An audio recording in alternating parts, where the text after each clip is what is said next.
அமலுக்கு வந்த தேர்தல் நடத்தை விதி. தமிழக சட்டசபை தேர்தல் 2026 தொடர்பான முக்கிய அறிவிப்புகளை இந்திய தேர்தல் ஆணையம் நேற்று மார்ச் 15, 2026 வெளியிட்டுள்ளது. 234 தொகுதிகளை கொண்ட தமிழகத்தில் ஒரே கட்டமாக தேர்தல் நடைபெறவுள்ளது. அதன்படி 234 தொகுதிகளுக்கும் ஒரே கட்டமாக வருகின்ற ஏப்ரல் 23ஆம் தேதி நடைபெறுவதாக அறிவிக்கப்பட்டுள்ளது. 23ஆம் தேதி பதிவாகும் வாக்குகள் வருகின்ற மே 4ஆம் தேதி எண்ணப்பட உள்ளன. தேர்தல் முடிவுகள் அறிவிக்கப்பட்டாலும் மே 6ஆம் தேதி வரை நடத்தை விதிகள் அமலில் இருக்கும் என அறிவிக்கப்பட்டுள்ளது. 1. பணம் மற்றும் பொருட்கள் கொண்டு செல்லும் வரம்பு. தேர்தல் நடத்தை விதிகள் அமலில் இருப்பதால் ஒருவர் எவ்வளவு பணம் கொண்டு செல்லலாம், என்ன செய்யலாம், என்ன செய்யக்கூடாது என தெரிந்து கொள்வோம். தேர்தல் ஆணையத்தின் விதிகளின்படி பறக்கும் படையினரின் சோதனையின் போது சிக்காமல் இருக்க பின்வரும் வரம்புகளை கடைபிடிப்பது அவசியம். பணம். ஒரு நபர் உரிய ஆவணங்களின்றி 50,000 ரூபாய் வரை மட்டுமே ரொக்கமாக எடுத்து செல்ல முடியும். 50,000 ரூபாய்க்கு மேல் கொண்டு சென்றால் அந்த பணத்திற்கான ஆதாரத்தை, வங்கி ரசீது, தொழில்முறை ஆவணங்கள் போன்றவை காட்ட வேண்டும். பொருட்கள்.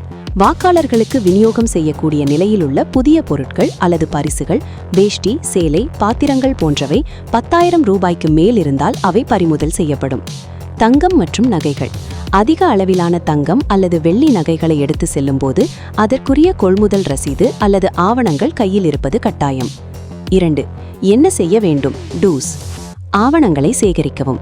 50,000 ரூபாய்க்கு மேல் பணம் கொண்டு செல்ல நேரிட்டால் அது எதற்காக கொண்டு செல்லப்படுகிறது என்பதற்கான வங்கி பரிவர்த்தனை ரசீது அல்லது தொழில்முறை ரசீதுகளை வைத்திருக்க வேண்டும். விசாரணைக்கு ஒத்துழைக்கவும். பறக்கும் படை ஃப்ளையிங் ஸ்குவாட் அல்லது நிலையான கண்காணிப்பு குழுவினர் SST வாகனத்தை சோதனையிட்டால் முழு ஒத்துழைப்பு வழங்கவும். புகாரளிக்க. தேர்தல் விதிமீறல்கள் குறித்து புகாரளிக்க 1950 என்ற கட்டணமில்லா எண்ணையோ அல்லது விஜில் என்ற மொபைல் செயலியையோ பயன்படுத்தலாம். 3. என்ன செய்யக்கூடாது? டோன்ட்ஸ். ஆதாரமற்ற பணப்பரிமாற்றம். உரிய ஆவணங்களின்றி அதிக அளவு பணத்தை வங்கிக்கு எடுத்து செல்லவோ அல்லது அங்கிருந்து எடுக்கவோ வேண்டாம். பரிசுகள் வழங்குதல். எந்தவொரு அரசியல் கட்சி சார்பிலோ அல்லது தனிப்பட்ட முறையிலோ வாக்காளர்களை கவரும் வகையில் பரிசு பொருட்கள், மதுபானம் அல்லது பணம் விநியோகிப்பது கடும் குற்றமாகும். அரசியல் விளம்பரங்கள். அனுமதியின்றி பொதுச்சுவர்களில் போஸ்டர் ஒட்டுவது, விளம்பரம் செய்வது அல்லது பொதுமக்களுக்கு இடையூறு விளைவிக்கும் வகையில் ஊர்வலங்கள் நடத்துவது தடை செய்யப்பட்டுள்ளது.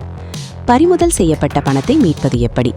ஒருவேளை நீங்கள் கொண்டு சென்ற பணம் நியாயமான காரணங்களுக்காக இருந்து உரிய ஆவணங்கள் சமர்ப்பிக்கப்பட்டால் மாவட்ட அளவிலுள்ள முறையீட்டு குழுவிடம் மனு அளித்து பணத்தை திரும்ப பெறலாம்.